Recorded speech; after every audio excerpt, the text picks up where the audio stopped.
Hello students, welcome to back my YouTube channel. आज मैं आप लोगों को इस चैनल पे पढ़ाने वाली हूँ इंग्लिश ट्रांसलेशन का first chapter, use of verb to be. Use of shall be and will be, use verb to be, future tense का अफर्मेटिव सेंटेंस। आज ये हमारी 5th लॉन्ग वीडियो है और इसके पहले वीडियो में मैं पढ़ा चुकी हूँ यूज ऑफ वर्ब का प्रेजेंट टेंस और पास्ट टेंस मैं पढ़ा चुकी हूँ। आज मैं फ्यूचर टेंस पढ़ाने वाली हूँ। तो जो लोग आज नए देख रहे हैं हमारी वीडियो को, तो वो पहले जाके हमारी इसके पहले वाली वीडियो को देख लें। तो चलो मैं आप लोगों को फ्यूचर टेंस पढ़ाती हूँ। सबसे पहले हम फ्यूचर टेंस बनाने के लिए हम इसका नोट्स जानेंगे। तो चलो नोट्स जानते कि क्या है, कैसे समझेंगे हम। यह फ्यूचर टेंस है, यह सेंटेंस हमारा फ्यूचर टेंस का है। नोट्स है, जब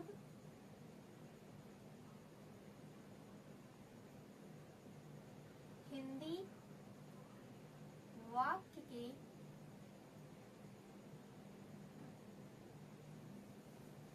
अंत में ग, गे, गी, वहे और वाक्य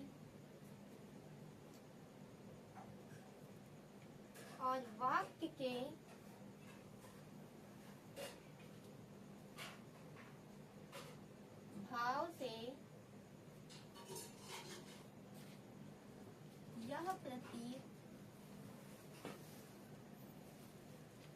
हो कि दी गई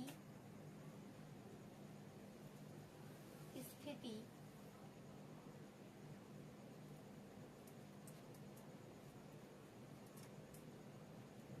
भविष्य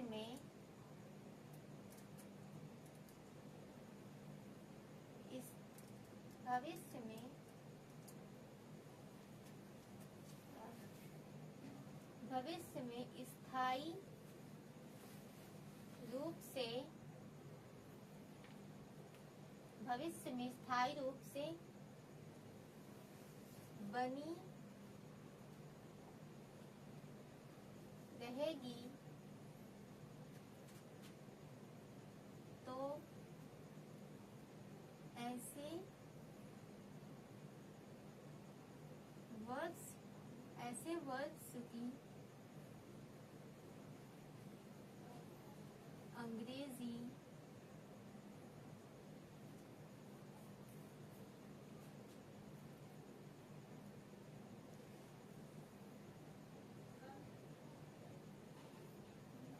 ऐसे वर्ड्स की अंग्रेजी वाक्य के कर्ता के अनुसार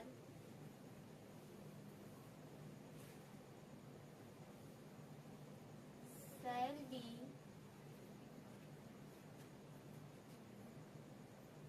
and will be होती है।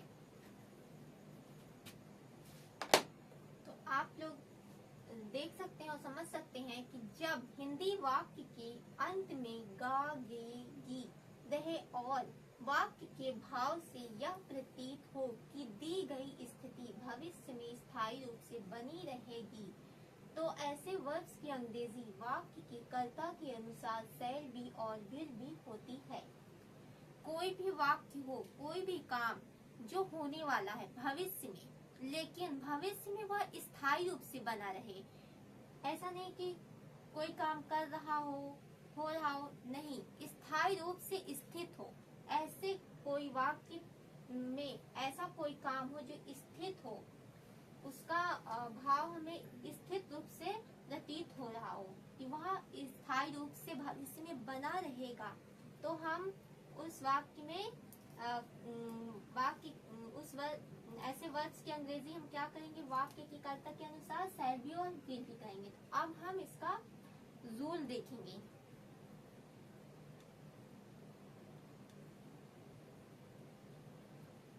रूल हम कैसे करेंगे? सबसे पहले हम subject plus shall be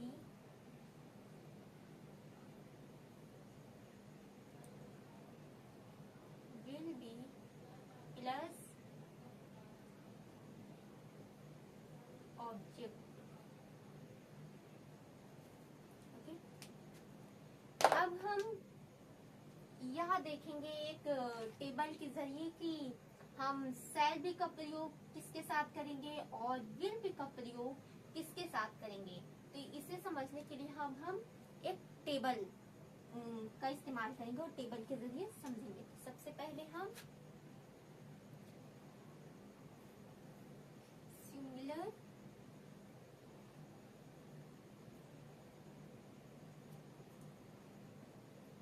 plural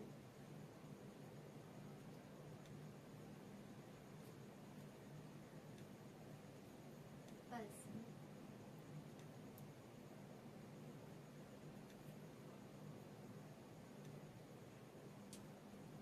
first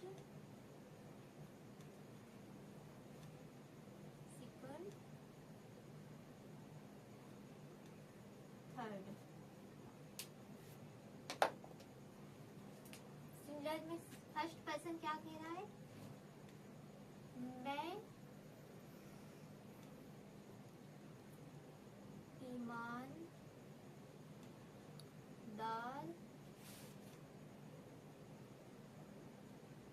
रहूंगा। क्या कह रहा है कि मैं ईमानदार रहूंगा। तो अब आई के साथ हम किसका प्रयोग करेंगे, आई के साथ हम शैल बी का प्रयोग करेंगे। तो मैं मीनिंग आई, हमारा सब्जेक्ट आई है। फिर उसके बाद रहूंगा, मतलब मैं ईमानदार रहूंगा। इससे क्या प्रतीत हो रहा है कि या मतलब मैं भविष्य में आने वाले समय में मैं ईमानदार रहूंगा स्थित रूप से, स्थायी रूप से। तो आई शैल बी, हमारा ऑब्जेक्ट क्या है, ईमानदार, हॉनेस्ट। फिर हम नेक्स्ट प्लूरल में देखेंगे। प्लूरल में क्या कह रहे हैं,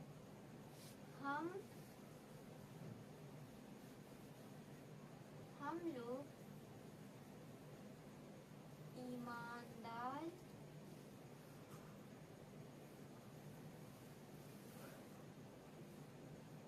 रहेंगे, ईमानदार रहेंगे, हम लोग ईमानदार रहेंगे। तो हम लोग ईमानदार रहेंगे मतलब हम कई सारे लोग हैं, लेकिन हम लोग भविष्य में क्या रहेंगे, ईमानदार रहेंगे स्थित रूप से। यह हमारा वाक्य बता रहा है। इस सेंटेंस में हमें इस सेंटेंस के भाव से हमें यह प्रतीत हो रहा है कि हम लोग जितने सारे लोग हैं सब लोग भविष्य में क्या रहेंगे, ईमानदार रहेंगे, स्थित रूप से रहेंगे। तो यहाँ पे हम की मीनिंग होती है वी। तो वी के साथ हम शैल का प्रयोग करेंगे। फ्यूचर टेंस में हमें यह ध्यान देना है कि शैल बी का प्रयोग हम आई और वी के साथ करेंगे।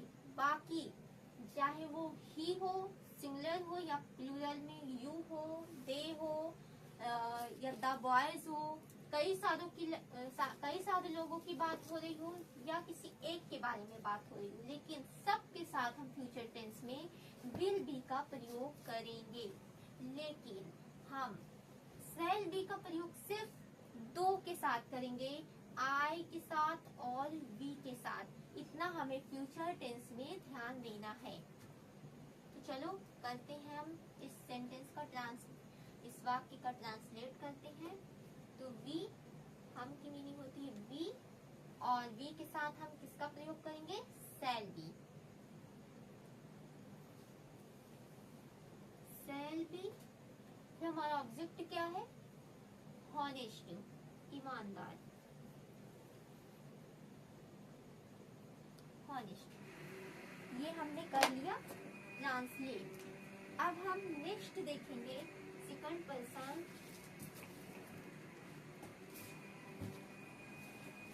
तुम लोग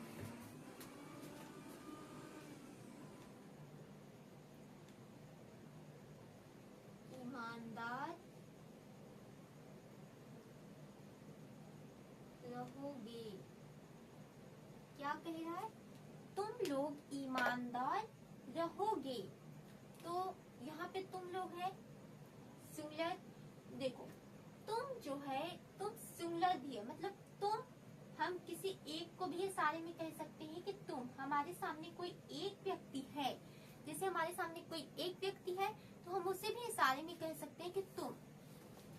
तो तुम हमारा क्या हुआ, सिंगुलर भी है तुम। यहाँ पे हम लोग हटा के सिर्फ तुम कर देते हैं। जैसे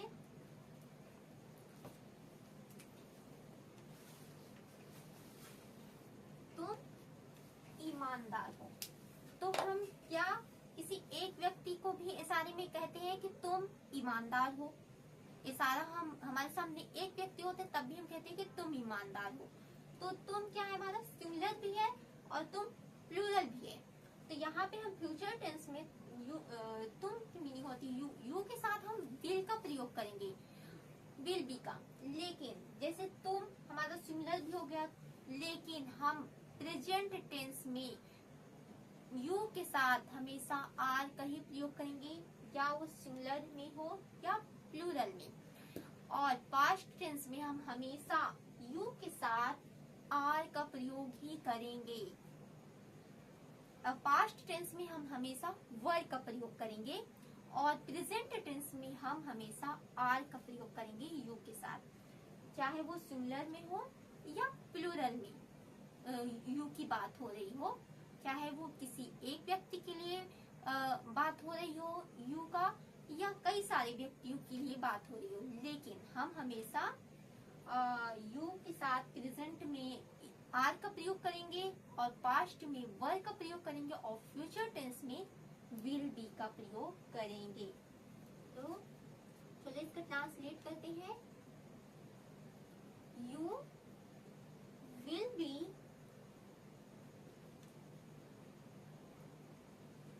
ऑब्जेक्ट हमारा क्या है, हॉनेस्ट। अब हम प्लूरल में देखते हैं, प्लूरल में क्या कह रहा है, यही कह रहा है तुम लोग। प्लूरल में कह रहा है कि तुम लोग ईमानदार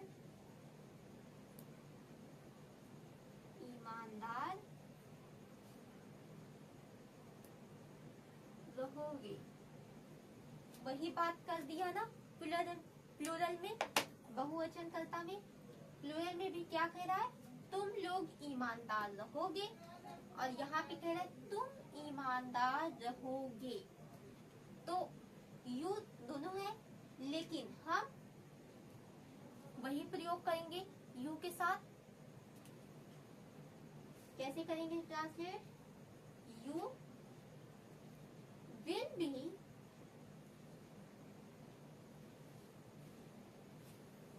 हॉनेस्ट। अब इतना समझ में आ गया कि यू सिंगुलर में बात हो रही हो यू की, या प्लूरल में, हम उसका ट्रांसलेट वैसे ही करेंगे। अब नेक्स्ट हम देखेंगे कि मोहन कुछ और ऑप्शन दे देते हैं।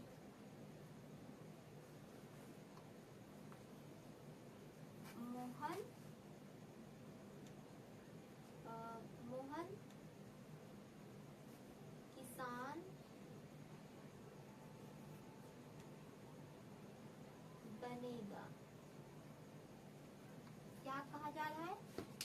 मोहन किसान बनेगा।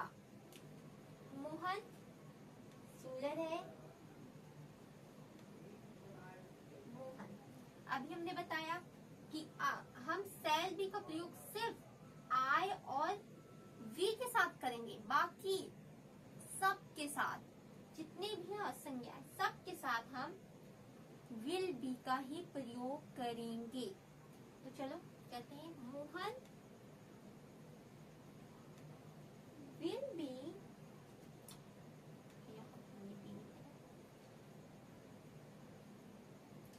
मोहन विल बी क्या बनेगा?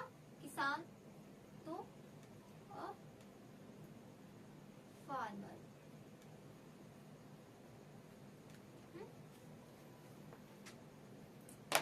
अब हम प्लूरल में देख लें, प्लूरल में क्या कह रहा है? वे लोग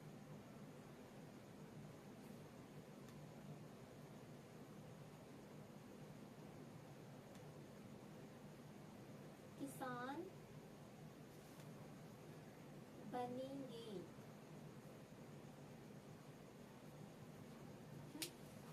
अब कह रहा है कि वे लोग किसान बनेंगे, तो वे की मीनिंग क्या होती है? दे। लेकिन हम दे के साथ भी विल बी का ही प्रयोग करेंगे। दे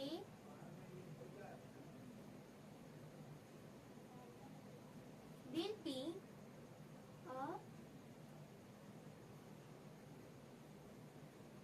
फॉर्मर। तो इतना आप लोगों को समझ में आ गया कि हम किसके साथ किसका प्रयोग करेंगे। हम हमेशा आई और वी के साथ शैल बी का प्रयोग करेंगे और बाकी सब के साथ हम विल बी का प्रयोग करेंगे, सिंगुलर और प्लूरल। इतना आप लोगों को समझ में आ गया। इसे अपनी कॉपी में नोट कर ले। चलो यहाँ पे इसे कॉपी में नोट कर ले, तो मैं थोड़ा सा एग्जांपल दे दूं।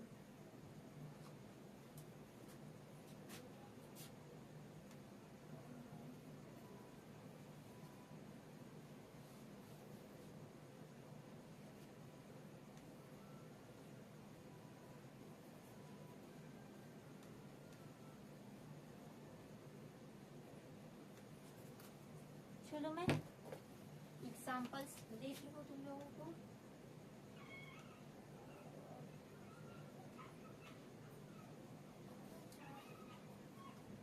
एग्जांपल्स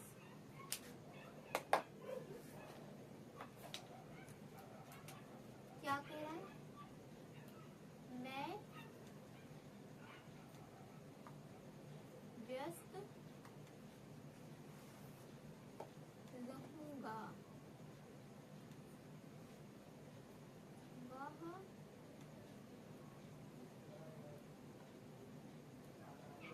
शांत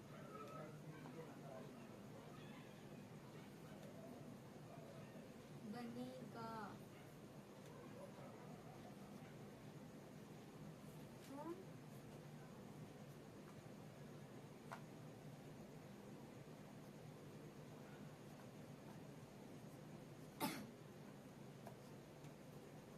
सुस्त रहोगे।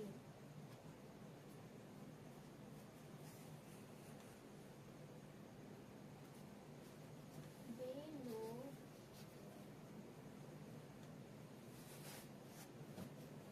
मेहनती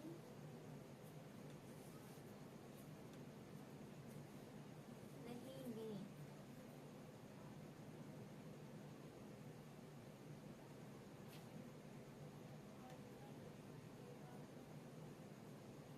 मोहन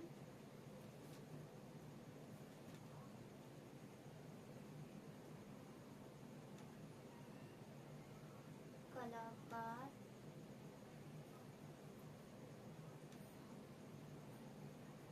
बनेगा। ये हमने फाइव एग्जाम्पल्स लिए हैं। अब हम इनका ट्रांसलेट करेंगे। चलो करते हैं। क्या है फर्स्ट हमारा? मैं व्यस्त रहूंगा। तो हम आई के साथ हम किसका प्रयोग करेंगे? अभी हम टेबल के जरिए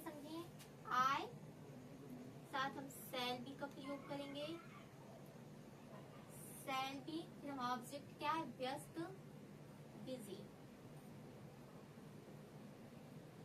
फिर नेक्स्ट है हमारा वह किसान बनेगा। तो वह की मीनिंग होती है ही। हमने बताया भी कि हम आई और वे के साथ हम शैल बी का प्रयोग करेंगे और बाकी सारे सब के साथ हम विल बी का प्रयोग करेंगे। तो ही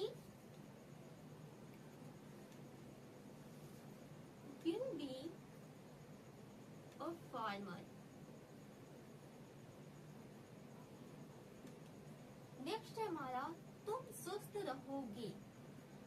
तो तुम यू विल बी डुल। फिर वे लोग मेहनती रहेंगे। हमने बताया सबके साथ हम विल बी का प्रयोग करेंगे। मेकिंग मीनिंग दे। फिर विल बी हमारा ऑब्जेक्ट क्या है, मेहनती, लेबोरियस।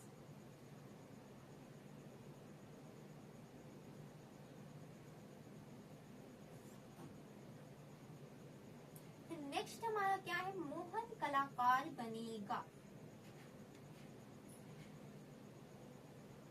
मोहन हमारा सब्जेक्ट के बाद shall be will be. Mohan के साथ हम विल बी का प्रयोग कर रहे हैं, करेंगे। विल बी ऑब्जेक्ट कलाकार, आर्टिस्ट।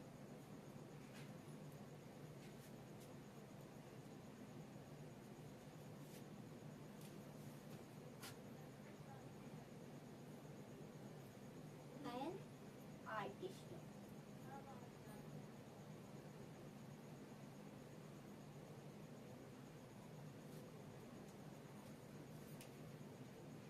जहाँ पे ए का प्रयोग हमने किया है, एन का प्रयोग किया है, ये हम आर्टिकल में पढ़ेंगे। लेकिन मैं बता रही हूँ कि ए का प्रयोग हम अक्सर जहाँ पे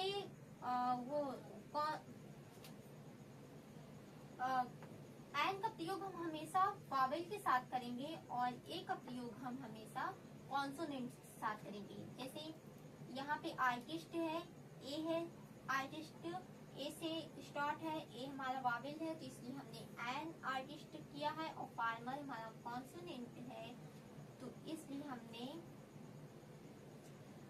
ए का प्रयोग किया है। इतना आप लोगों को समझ में आ गया होगा। और तो आज के लिए इतना ही। इसे अपनी कॉपी में नोट कर लें। तो आज के लिए इतना ही बच्चों। अगर आप लोगों को वीडियो अच्छी लगी हो, वीडियो को लाइक करें और चैनल को सब्सक्राइब करें और बेल आइकन बटन दबा के अभी हमारे चैनल से जुड़ जाएं और हमें फॉलो करें। और जो कुछ भी इसमें पूछना हो आप लोगों को, वो कमेंट में हमसे जरूर पूछें। तो बाय बाय, टेक केयर।